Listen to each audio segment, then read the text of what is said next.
Bom, agora a gente tem o primeiro critério aí, que é o critério da primeira derivada, né? Então vamos ver como que funciona esse primeiro critério. Então seja f uma função contínua no intervalo fechado AB e derivável no intervalo aberto AB, exceto possivelmente em um ponto C. Né? Nesse ponto x igual a C, a função é contínua, mas não pode ser que não seja derivável. Tá bom? Importante é ser derivável em todo mundo, em C não precisa ser derivável. Tá? Bom, o primeiro item diz o seguinte: se a derivada é positiva para todo x menor que C e negativa para todo x maior do que C, então f vai possuir um máximo local. Porque olha só, se a derivada é positiva, significa que a função é crescente. Então ela é crescente para x menor que C. Então para x até C ela é crescente. Depois de C, a derivada é negativa. Então, se a derivada é negativa, ela é decrescente. Então, ela é decrescente a partir de C. Então, ela cresce até C e decresce depois de C. Então, olha só, ela vai subindo, subindo, subindo até chegar em C. Depois ela desce, desce, desce. Então, eu tenho o quê? Um ponto de máximo local naquele ponto, né? E o que acontece no item 2? E se acontecer o contrário, né? Se a derivada for negativa para todo x menor que C e positiva para todo x maior do que C, o que vai acontecer? Se a derivada é negativa, significa que a função é decrescente. Então a função decresce até chegar em C. Depois de C, a derivada é positiva, então ela fica crescente. Depois, então, ela cresce. Então ela decresce até C e cresce depois de C. Então quer dizer que em C eu tenho um ponto de mínimo local. Tá? Então a demonstração é exatamente essa ideia que eu falei. Então no item I, se a derivada é positiva para x menor que C, significa que a função é crescente de A até C e decrescente de C até B.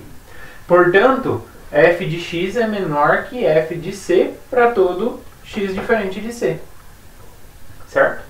Exatamente por essa ideia. Ela cresce até C, depois ela decresce depois de C. Então, todo mundo, f de x é menor que f de C, pela definição. Tá?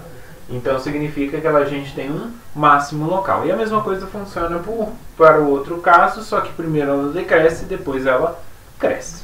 Ok?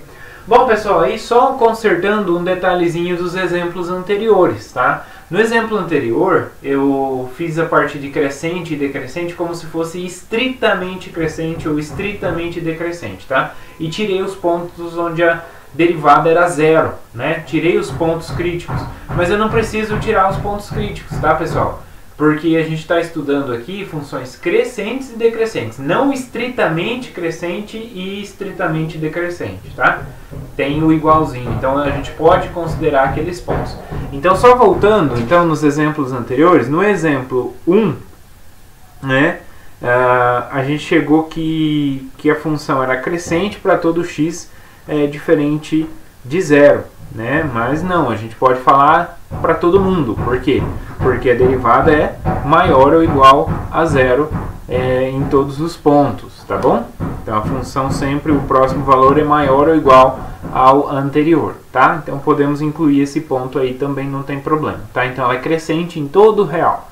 O segundo exemplo, a gente não incluiu o meio, né? Mas podemos incluir o meio também, porque tem um menor ou igual. Na definição de crescente e decrescente tem o igualzinho lá também, tá? Então podemos incluir o meio lá, podemos fechar aqueles intervalos que a gente colocou lá, onde a função era crescente e decrescente. E a mesma coisa acontece no 3i, né? No 3i a gente pode fechar os intervalos, tá?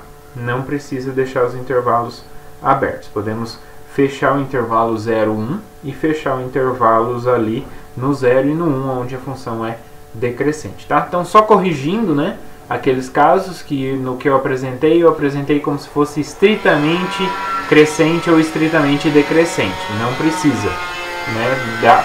Se a função é maior ou igual ao outro ponto, funciona. Então, nesses pontos onde a derivada é igual a zero, vai dar a função igual.